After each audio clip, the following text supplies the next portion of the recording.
айни замон мо қарор дорем дар ағбаи пилдони миёна дар баландӣ зиёда аз 2000 метр аз сатҳи бар.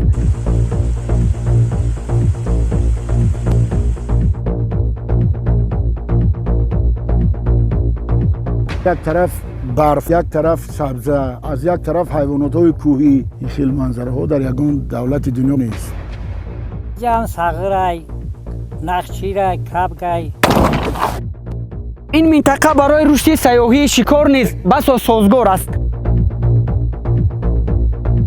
مراتب دیوم باشد که بر همین جا آمده سیر و سیاحت نکنم.